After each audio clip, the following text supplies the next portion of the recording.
వస్తు సేవల పన్ను జీఎస్టీ వచ్చే ఆర్థిక సంవత్సరం ఆరంభం నుంచి కాకుండా 3 నెలలు ఆలస్యంగా అమల్లోకి వచ్చే అవకాశాలు కనిపిస్తున్నాయి. పన్ను చెల్లింపుదారులపై ద్వంద్వ నియంత్రణ సహా పన్ను పరిధిలోకొచ్చే వస్తువులపై ఇంకా జీఎస్టీ మండలిలో ఏకాభిప్రాయం కుదరనందున అమలు ఆలస్యమయ్యే అవకాశాలున్నాయని పారిశ్రామిక వర్గాలు అంచనా వేస్తున్నాయి. కేంద్రం మాత్రం సాధ్యమైనంత త్వరగా జీఎస్టీని అమల్లోకి తెచ్చేందుకు పావులు కదుపుతోంది.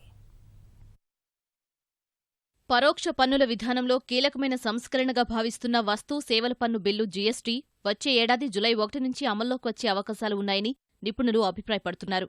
ఏప్రిల్ 1 నుంచే జీఎస్టీని అమలు చేయాలని కేంద్ర ప్రభుత్వం భావిస్తున్నా పన్ను చెల్లింపుదారులపై నియంత్రణకు సంబంధించి కేంద్ర రాష్ట్రాల మధ్య ఏకాభిప్రాయం కరువైన వేళ జీఎస్టీ అమలు ఆలస్యమయ్యే అవకాశాలు కనిపిస్తున్నాయి. జీఎస్టీ మండలి సమావేశంలో 10 అంశాలపై ఏకాభిప్రాయం కుదిరినా 3 అంశాలు ఇంకా ఒక కొలిక్కి రాలేదు.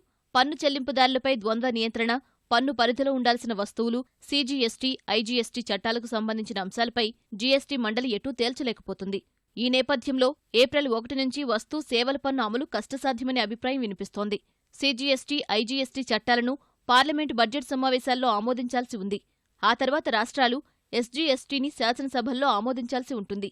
జీఎస్టీ చట్టం పార్లమెంటు ఆమోదం పొందాక అందుకు సిద్ధమయ్యేందుకు పారిశ్రామిక రంగానికి కనీసం 3 నుంచి 4 నెలల వ్యవధి అవసరమని భావిస్తున్నారు. అందుకే జులై 1 నుంచే వస్తు సేవల పన్ను అమల్లోకి వచ్చే అవకాశం ఉందని నిపుణులు అంచనా వేస్తున్నారు. వచ్చే ఏడాది ఏప్రిల్ 1 నుంచి సెప్టెంబర్ 16 మధ్యలో ఎప్పుడైనా జీఎస్టీ అమల్లోకి వచ్చే అవకాశం ఉందని కేంద్ర ఆర్థిక మంత్రి అరుణ్ జైట్లీ ఇప్పటికే స్పష్టం చేశారు. ఆదాయ పన్నులా కాకుండా జీఎస్టీ వ్యాపార లావాదేవీలపై విధించే పన్ను కనుక ఆర్థిక సంవత్సరంలో ఎప్పటినుంచైనా దీన్ని అమలు చేయవచ్చని కేంద్రం అంటోంది.